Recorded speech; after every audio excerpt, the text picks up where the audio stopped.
Generasi beragama, bagaimana kita nantinya bisa betul-betul bisa hidup bersama dalam situasi yang tenang, damai, nyaman, tanpa konflik yang signifikan.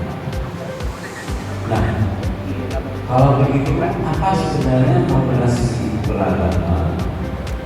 Kalau moderasi beragama menurut katanya Kementerian Agama, karena banyak perspektif tentang moderasi beragama, karena saya tidak sambungkan atas nama lembaga beragama secara singkat saja perspektifnya Kementerian Agama. Jadi moderasi beragama adalah satu pola pikir, sikap dan tindakan di dalam beragama yang tidak terjebak pada paham-paham yang ekstrim, mudahnya paham yang tengah, paham yang moderat. Bagaimana paham yang ekstrim, yang paham yang satu, suka mengkafir-kafirkan orang yang seagama. Yang kedua, kemudian melakukan tindakan-tindakan dari paham yang ekstrim itu biasanya melahirkan satu tindakan yang ekstrim. Maka biasanya yang kedua cirinya apa? Nanti akan melakukan satu tindakan-tindakan yang bisa merugikan orang yang berbeda, beda aliran, beda agama, pun juga yang lain. Termasuk yang berikutnya yang ekstrim apa? Cirinya biasanya memusuhi negara, tidak mau sama negara Kesatuan Republik Indonesia.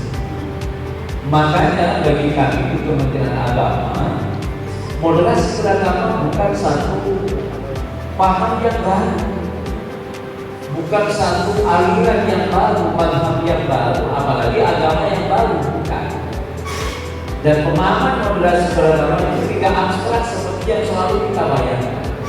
Makanya di kami itu ada 4 indikator moderasi beragama. Apa saja 4 indikator itu? Yang pertama adalah komitmen kebangsaan. Indikator moderasi beragama yang pertama, komitmen kebangsaan. Apa komitmen kebangsaan? Penerimaan terhadap Negara Kesatuan Republik Indonesia, penerimaan terhadap Pancasila, penerimaan terhadap Undang-Undang Dasar 1945 dan aturan-aturan yang ada di dalam negara ini. Sehingga orang yang moderat mestinya menerima NKRI, menerima Pancasila, tidak memfis-afiskan antara ajaran agama dengan Pancasila. Karena kalau kita mau berpikir substantif, apa coba sila Pancasila yang bertentangan dengan ajaran agama? Tidak ada. Dan tidak usah kemudian difis-afiskan, karena tidak perlu difis-afiskan dan tidak usah dibanding-bandingkan. Kenapa? Ini satu hal yang berbeda. Negara itu bagaikan satu saudara kembar, yang mana antara keduanya kita akan saling menguatkan. Dan Indonesia itu tidak pernah intervensi terhadap ajaran agama. Yang diurus adalah manajemen kegiatan keagamaan. Menerima NKRI, menerima undang-undang, menerima Pancasila. Anti kekerasan. Jadi indikator moderasi beragama ala Kementerian Agama yang kedua adalah anti kekerasan. Tidak mudah melakukan kekerasan atas nama apapun. Toleransi. Toleransi antara umat beragama, kunjungan toleransi antar umat beragama. Sehingga saling menghargai. Yang terakhir, penghargaan dan penerimaan terhadap tradisi lokal. Ini indikator moderasi beragama ala Kementerian Agama. Tapi ini yang perspektif Kementerian Agama. Jika ada indikator yang keempat, kita jangan mudah kemudian membid'ah-bid'ahkan tradisi yang ada di masyarakat. Apalagi mengkafir-kafirkan orang yang melaksanakan tradisi. Teliti dulu tradisinya. Seperti apa maslahah mudarat.